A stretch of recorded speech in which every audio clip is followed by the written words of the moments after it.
With Yooka Laylee 2 weeks away, I wanted to give you guys a preview of how the game feels and my general impressions from the toy box, which is part of the pre-order bonus. So, let's get into it.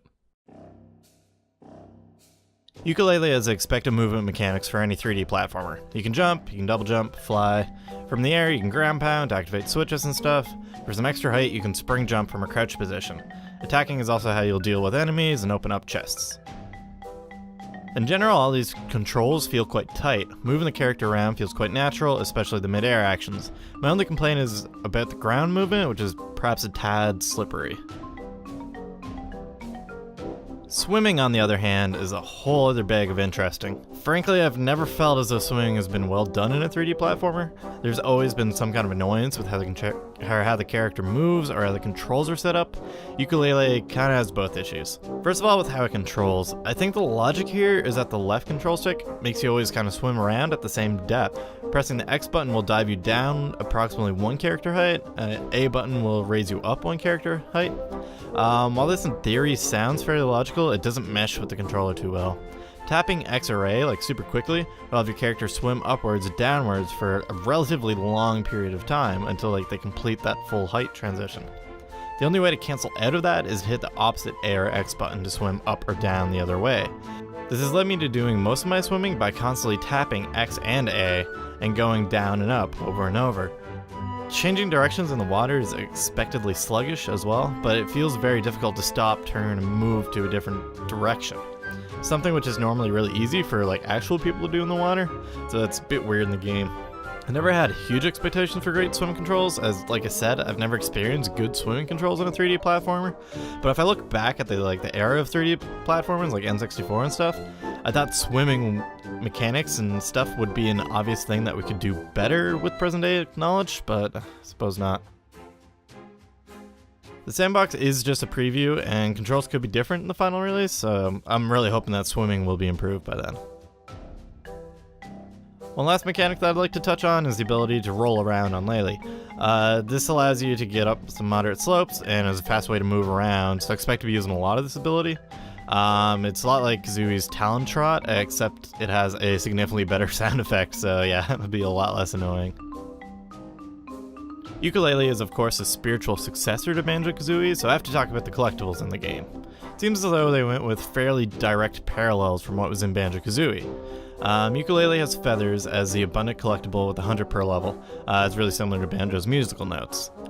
For the Jiggy parallel, we have pages. In the case of the toy box, you can only get one page, which is for collecting all 100 feathers, but I imagine in the final game, a majority of these will be earned by completing puzzles and doing the stuff that characters or NPCs send you to do. Similar to the Jingos from Banjo, we have a ghost-like character called the Ghost Rider. There's supposed to be 5 in these per levels. The toy box only has 1. But yeah, you can expect to have to collect all 5 of them in the final game, very similar to the Jingos. The toy box gave us a few ideas towards the type of puzzles that they're looking at adding into Yooka Laylee. They had super funny looking wind mechanic where you weren't able to walk against the wind, but walking with the wind gave your character super fast movement that was hard to get out of. Really hilarious animations just having the character move that quickly too. It also seems as though they're going for some physics puzzles, which I'm honestly not a big fan of. I find physics puzzle based stuff is normally just kind of like an unfun adventure and fighting against the physics system. Yooka Laylee's puzzles also required a fair amount of precision out of the physics puzzles, which just makes it that much more aggravating. The toy box also made a fairly entertaining use out of sliding down slopes. I'm expecting to see more of this in the final game, and it's probably going to be more interesting than just sliding down a grid-based texture and dodging perfect spheres. So yeah, looking forward to that. The game so far is sounding fantastic. The character sounds are all cute and inoffensive.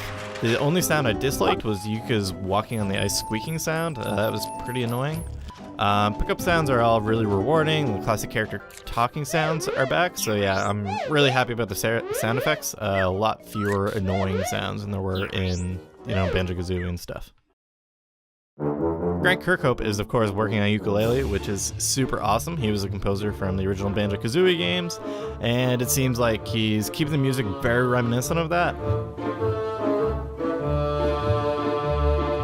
Kind of keeping all that original charm and stuff, and it just sounds perfect, like it's a perfect fit. The game also seems to be keeping a simple art style to attach it back to the N64 days, but it's making a good use out of high polygon assets where it makes sense, you know, just things that weren't possible back in the N64 time. Just let it, the game had some super awesome characters designs. The enemies from the Toybox especially. They have a bonus room where you can see all the various animations that the enemies have. There's a bunch of different hats that the enemies can kind of come out with for being the stronger enemies. I'm just loving their animations and their style. I'm excited to see way more of the game's characters. Game has a few things which are kind of giving away that it's running on Unreal Engine 4. One of the most obvious ones being how objects in the world glows. Like, that's just a very specific Unreal Engine 4 type look. I feel like this is probably more apparent in the Toybox than it will be in the final release. Once everything, you know, is all textured and there's more detailed and complex shapes and stuff. Kind of a weird way that Unreal Engine, not really weird, but it's a unique way that Unreal Engine handles kind of bright colors meshing together. So yeah, we'll see if that still shines through apparently in the final release. For the game assets that are in the Toybox, I'm a huge fan of how they look. They're really nailing that intended, like, simple cartoony art style. I'm a big fan of just that very kind of simple low polygon art style with kind of nice 2 or 3 tone textures. Yeah, it looks really good. Overall, I'm very excited for the final release, April 11th. I don't expect the game to be perfect, but it's been far too long since we had a proper done collectathon game, so I'm just so happy that one exists. If you like this video, be sure to subscribe, as we'll certainly have Yooka Laylee content, at the very least playthroughs on release. And thanks for watching.